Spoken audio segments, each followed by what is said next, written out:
Bersama saya Hafiz Sulaiman dalam rentasan berita edisi 757. Antara paparan utama.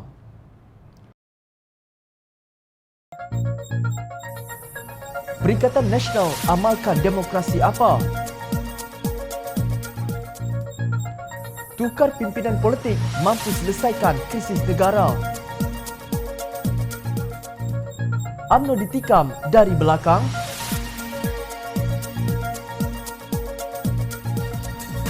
Bersatu semakin tidak menentu.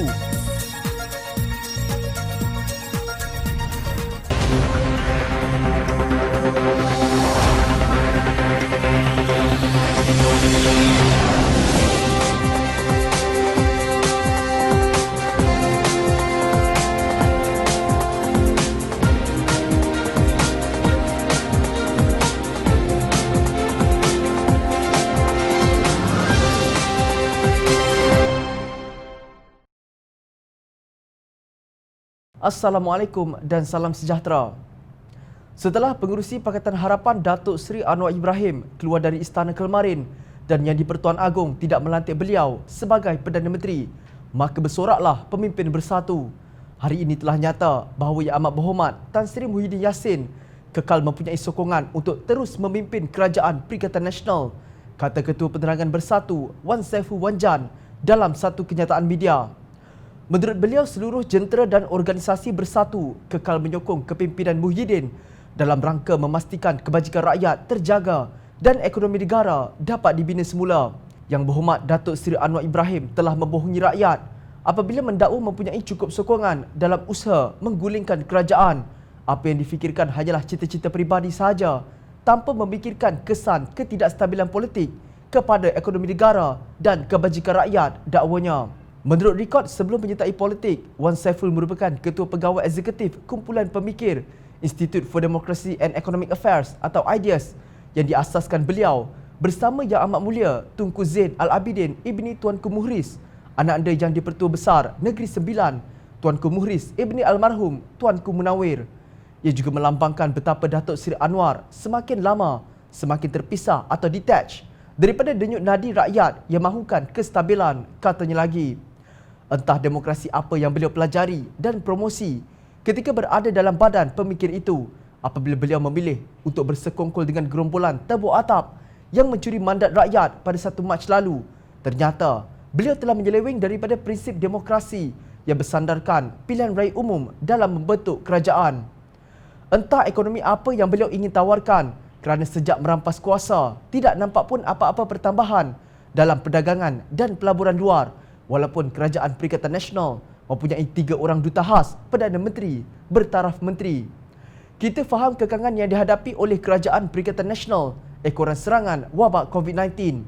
Namun, pengumuman Perintah Kawalan Pergerakan Bersyarat atau PKPB di seluruh Selangor, Kuala Lumpur dan Putrajaya oleh Menteri Kanan Pertahanan Datuk Seri Ismail Sabri tanpa rundingan dengan kerajaan negeri jelas menunjukkan sikap diskriminasi Kerajaan Persekutuan pimpinan bersatu itu.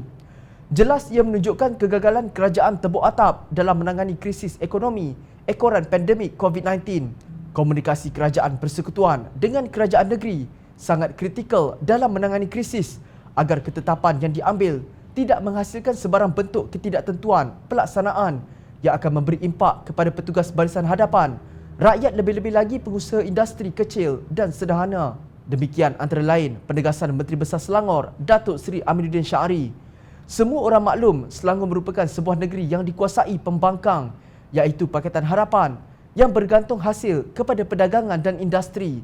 Selangor tidak mengeluarkan minyak seperti Kelantan, Terengganu, Sabah dan Sarawak yang ada hasil bumi tetapi kekal miskin kerana memiliki pemimpin yang tidak kompeten. Malah pemimpin bersatu telah menjatuhkan kerajaan warisan Sabah yang cuba menerapkan kompetensi dalam tadbir urusnya. Akibatnya, kita kembali diserang COVID-19.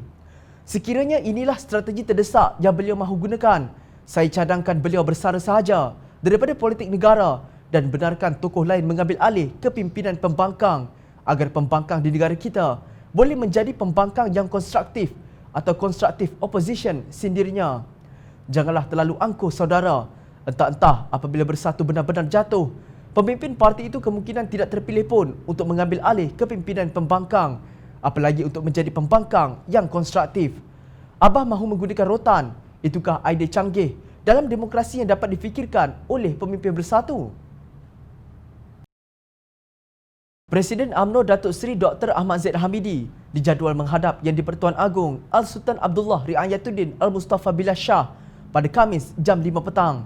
Perkara itu diumumkan oleh Setiausaha Agong UMNO, Datuk Seri Ahmad Maslan, susulan perkembangan terbaru politik negara selepas Presiden Keadilan Datuk Seri Anwar Ibrahim menghadap baginda di Istana Negara pagi Selasa.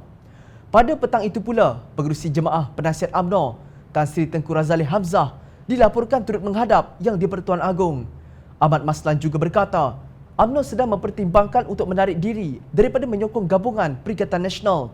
Sebaliknya, parti itu dilaporkan memberi syarat baru kepada Kerajaan Perikatan Nasional bagi meneruskan kerjasama politik secara bertulis untuk dilaksanakan secepat mungkin. UMNO akan terus berjuang demi kepentingan rakyat untuk memastikan pandemik COVID-19 dapat ditangani oleh kerajaan dan pihak yang berkaitan dengan berkesan demi kesejahteraan rakyat dan negara, kata Ahmad Maslan dalam kenyataannya. Menurut beliau, UMNO berpandangan bahawa kestabilan politik sangat penting dan pertumbuhan ekonomi mesti ditingkatkan.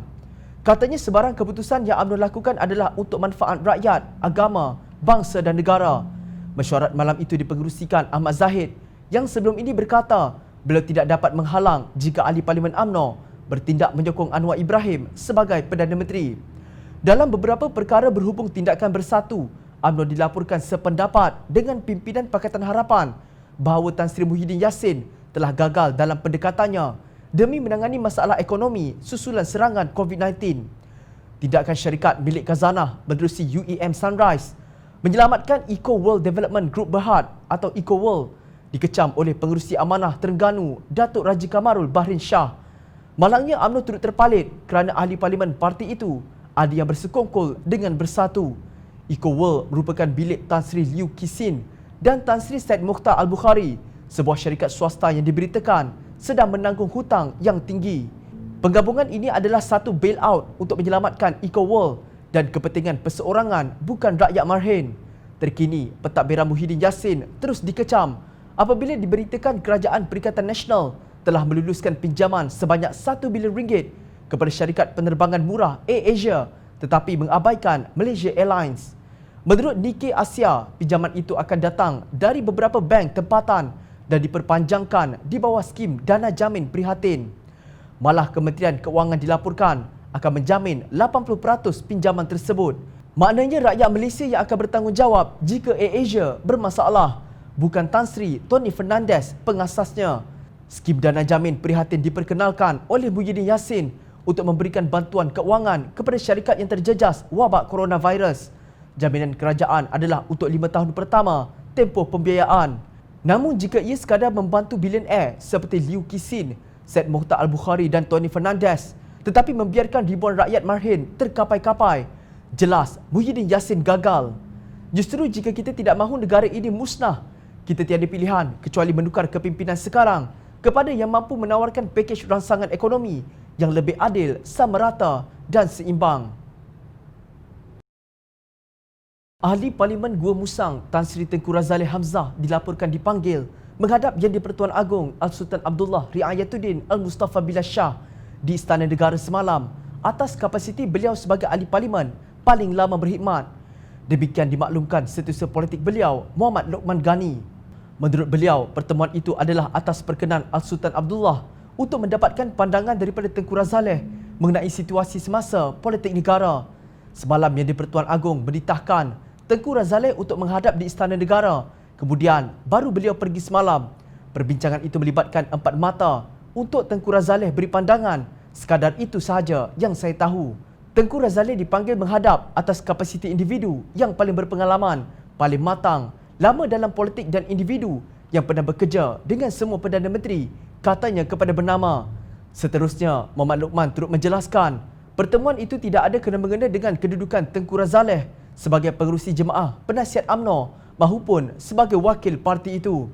Akan tamat di situ sajakah kisah Tengku Razali menghadap Yang di-Pertuan Agong sendirian, bukan sebagai wakil UMNO? Anwar menghadap Yang di-Pertuan Agong di Istana Negara untuk menyembah maklum kepada Seri Paduka bahawa beliau mempunyai sokongan lebih 120 ahli parlimen untuk membentuk kerajaan persekutuan yang baru. Malam itu, Datuk Seri Ahmad Maslan pula memberikan syarat baru kepada Perikatan Nasional. Belum apa-apa syarat ini telah dikritik oleh Bendahari PAS, Datuk Iskandar Abdul Samad. Masa nyawa-nyawa ikan dulu, tak pula letak syarat, ciapnya. Sebelum itu beliau menciap kepada pemimpin politik yang hanya dikelilingi oleh kawan-kawan politik mereka, jenguklah rakyat di bawah. Mereka dah benci dengan permainan orang politik yang mengejar jawatan demi jawatan, bukan untuk masa depan negara atau kebajikan rakyat. Rakyat nampak siapa yang ikhlas, siapa yang gila kuasa. Hanya Iskandar yang tahu kepada siapa ciapan itu ditujukan. Mungkinkah kepada rakannya sendiri, Menteri Perusahaan, Peladangan dan Komoditi, Datuk Dr. Muhammad Khairuddin bin Ahmad Razali, yang ingkar Standard Operating Procedure atau SOP untuk mengamalkan kuarantin Kediri setelah kembali dari Turki? Perbuatan itu langsung tidak boleh dianggap sebagai cerminan keikhlasan seorang pemimpin. Keengganan beliau meletakkan jawatan sebagai bukti nyata apa yang beliau kejar. Tetapi mustahil beliau menegur rakan sendiri yang telah disucikan sebagai burung hudhud oleh Mursidul Am, Datuk Hashim Jassin. Mungkin Iskandar menyindir rakan sekongkol PAS yang turut sama dalam kerja tebuk atap, iaitu UMNO yang diwakili Datuk Seri Ahmad Maslan yang kini berang dengan Bersatu dan Perikatan Nasional. Ini dapat dilihat daripada sindiran yang jelas ditujukan kepada UMNO yang disebutnya dulu nyawa-nyawa ikan. Pemimpin UMNO tegur orang tengah seronok main dua kolam, kan sudah kena sindir. UMNO kini dikelilingi gerombolan yang tidak diketahui musuh atau kawan. Ada yang pandai baca doa, ada yang membawa gadimah. Silap langkah kena tikam dari belakang.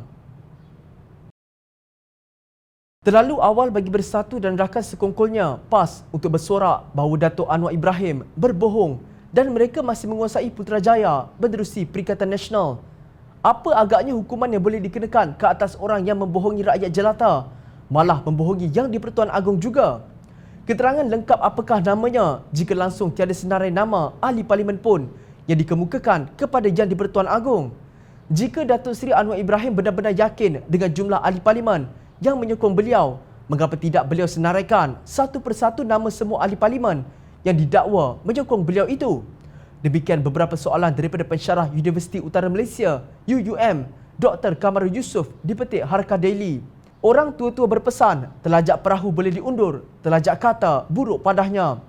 Jika Anwar Ibrahim berbohong, untuk apa pengerusi Jemaah Penasihat UMNO, Tan Sri Tengku Razali Hamzah, Presiden UMNO, Datuk Seri Dr. Ahmad Zaid Hamidi, Presiden Amanah Muhammad Sabu dan Setiausaha Agong DAP Lim Guan Eng dipanggil menghadap Yang di-Pertuan Agong Al-Sultan Abdullah Riayatuddin Al-Mustafa Billah Shah.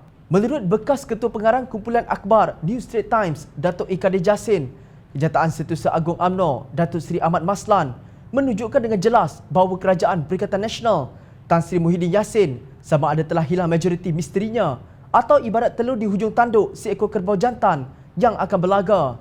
Secara langsung, ia memberi kewibawaan kepada dakwaan Ketua Pembangkang Anwar Ibrahim dan pihak-pihak lain bahawa Perdana Menteri Muhyiddin Mohamed Yassin telah hilang sokongan majoriti, ujarnya dalam satu kenyataan.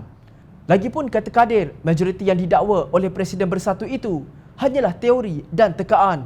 Ia tidak pernah diuji di Dewan Rakyat dan Muhyiddin menggunakan pelbagai tipu helah bagi mengelakkannya. Setakat ini, setelah 2 kali diadakan undi belah bahagi di Dewan Rakyat, bilangan yang menyokong Muhyiddin Yassin kekal hanya 111 ahli parlimen. Dengan penarikan balik sokongan UMNO ini, kedudukan Kerajaan Perikatan Nasional semakin tidak menentu, tegas Kadir. Beliau melihat kenyataan Ahmad Maslan itu juga menguji pendirian PAS dalam Muafakat Nasional kerana parti itu baru saja mengulangi ikrar menyokong Muhyiddin dan Kerajaan Perikatan Nasional. Dengan cadangan menyegerakan pendaftaran Muafakat Nasional itu, Biro Politik UMNO secara tidak langsung memberi kata dua kepada PAS sama ada hendak terus bersama Perikatan Nasional atau kembali kepada Muafakat Nasional.